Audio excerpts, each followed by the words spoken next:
Prism के पदार्थ के लिए अपवर्तनांक का व्यंजक। ठीक है, तो किस तरह से देखो भाई, प्रिज्म क्या होता है जिसमें दो तो होते हैं हमारा त्रिभुजाकार और तीन होते हैं आयताकार भाग। ठीक है ना, एक पारदर्शी पदार्थ होता है इस तरह से, है ना। दो त्रिभुजाकार तथा तीन आयताकार भाग से मिलकर पारदर्शी पदार्थ बना होता है। ठीक है ना, जिसे हम क्या होता है प्रिज्म बोलते हैं।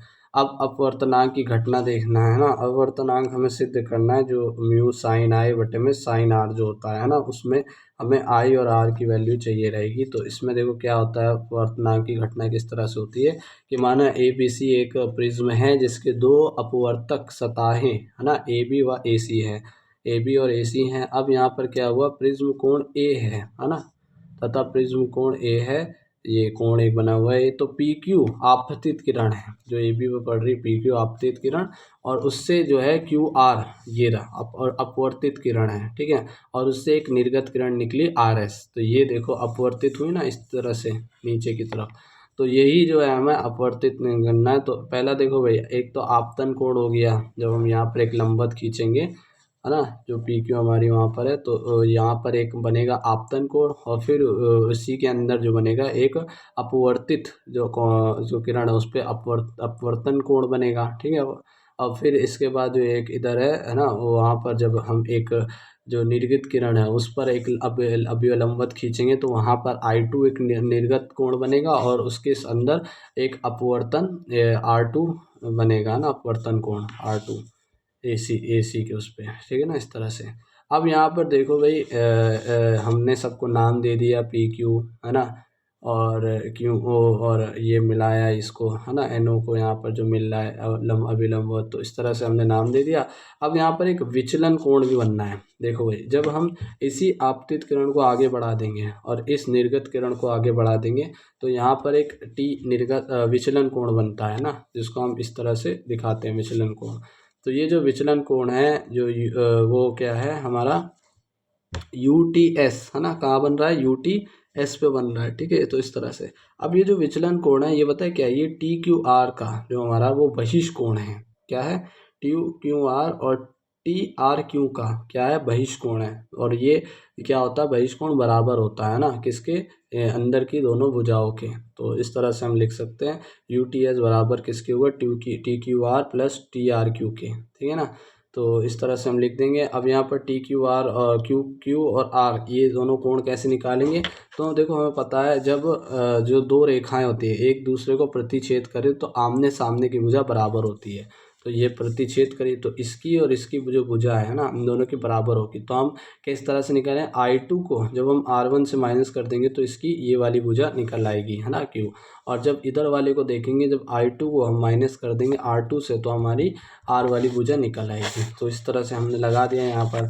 अब न्यूनतम विचलन की स्थिति में क्या होगा, देखो ये हर उसमें करना पड़ेगा हमें कि हम I1 I2 बराबर कर देंगे I के, और R1 पर R2 बराबर कर देंगे R के, और जो हमारा जो विचलन कोण है ना वो बराबर कर देंगे M से, है ना, विचलन M, अल्पतन विचलन कोण ही हो जाएगा, M कर देंगे।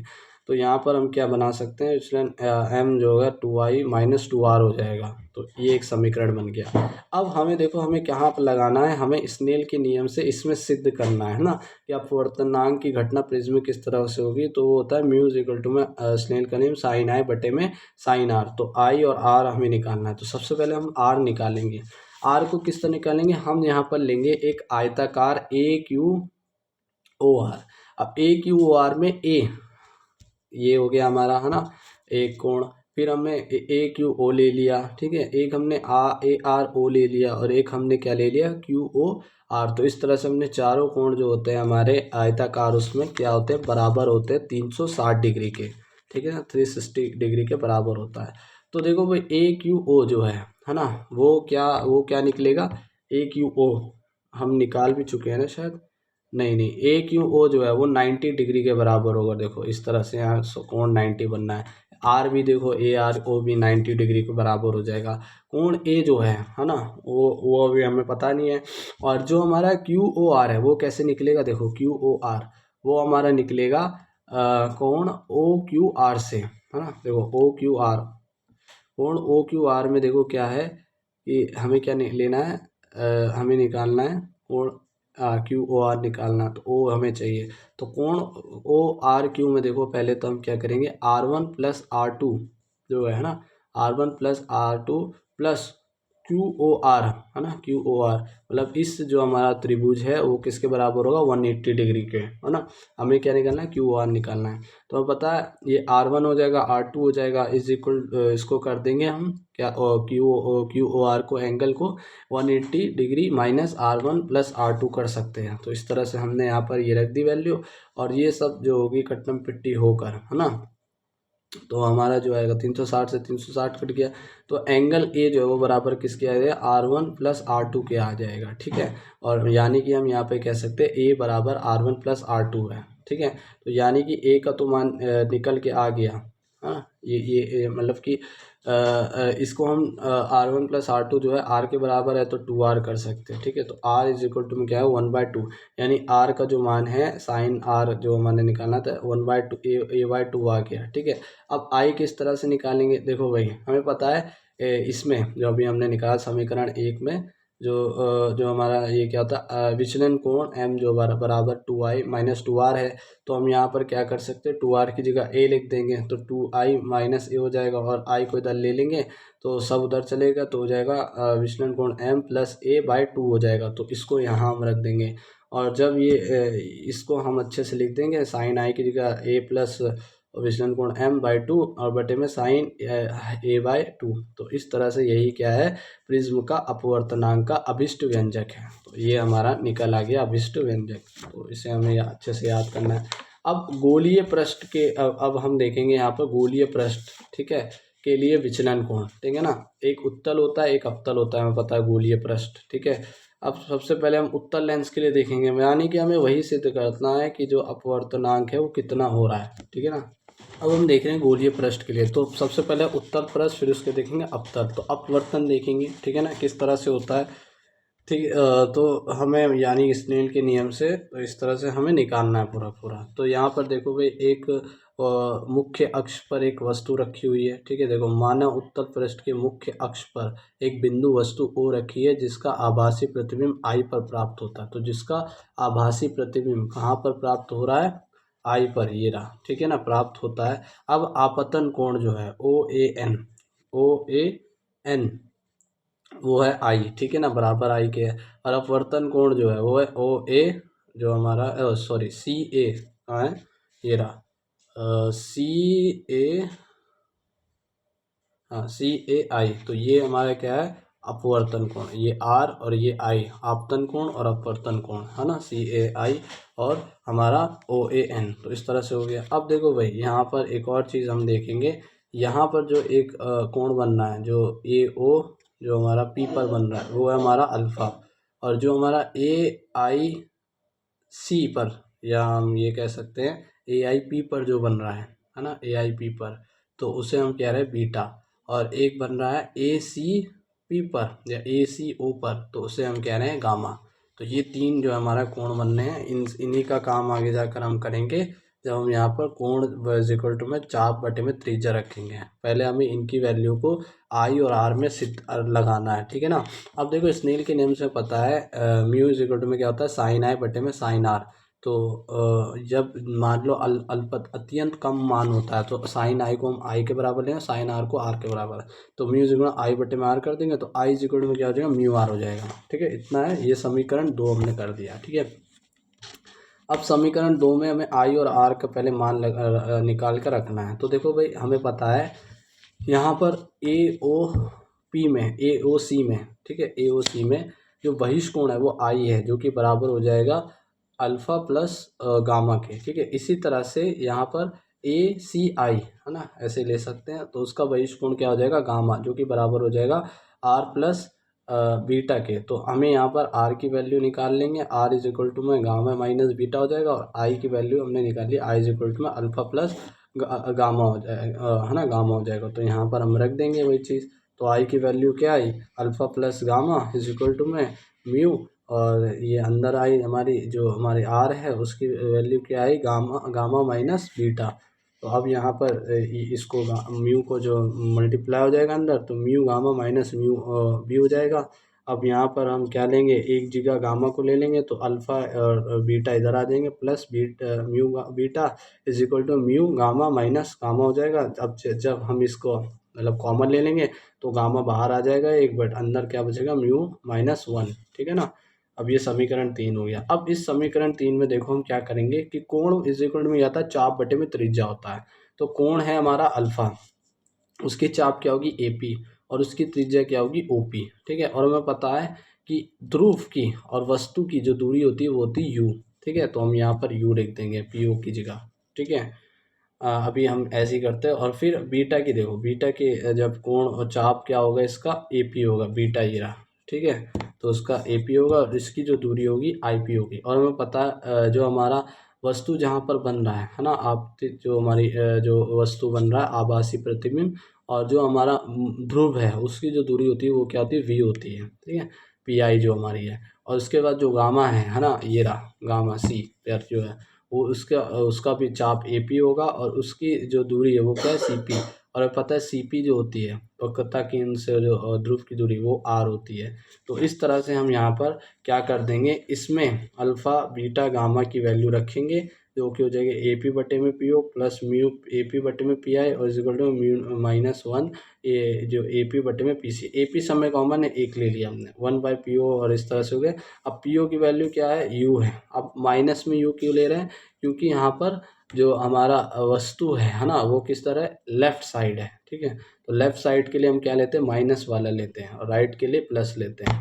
तो ये हो जाएगा U माइनस में, ठीक है। इस तरह से हमने यहाँ पर लिख दिया, प्लस म्यू 1/V हो जाएगा, है ना, जो हमारे PI की वैल्यू है। और इज इक्वल टू में म्यू माइनस वन और बटे में 1/R हो जाएगा, जो हमारी PC की वैल्यू है।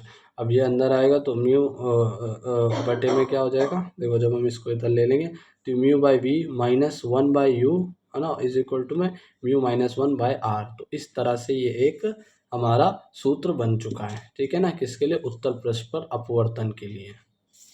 तो ये भी उत्तल पृष्ठ की तरह है, पर हमें यहाँ पर थोड़ा अवतल पृष्ठ का जो डायग्राम है वो समझ लेना चाहिए। यहाँ पर हमने एक अवतल बनाया जिसमें बाहर वायु विरल है और अंदर सघन है म्यू, है ना। तो यहाँ पर हमने एक और चीज़ ली है कि वस्तु जो है वो ध्रुव और वस्तु की दूरी O है, और उसके साइड में जो हमारा वक्रता केंद्र यहाँ पर बन रहा है, ठीक है ना, उसमें अंदर वक्रता केंद्र था, ठीक है ना। तो इस पता है भाई, इसकी दूरी U होती है, OP की दूरी, है ना, वस्तु से। और जो आभासी प्रतिबिंब और P है उसकी दूरी V होती है। और जो हमारा C और O की दूरी है ना, C और किसकी, सॉरी सॉरी, जो हमारी C और P ध्रुव की दूरी है वो क्या होती है, हमारी R होती है। तो इस तरह से हमें ये चीज़ें पता है ना, CR।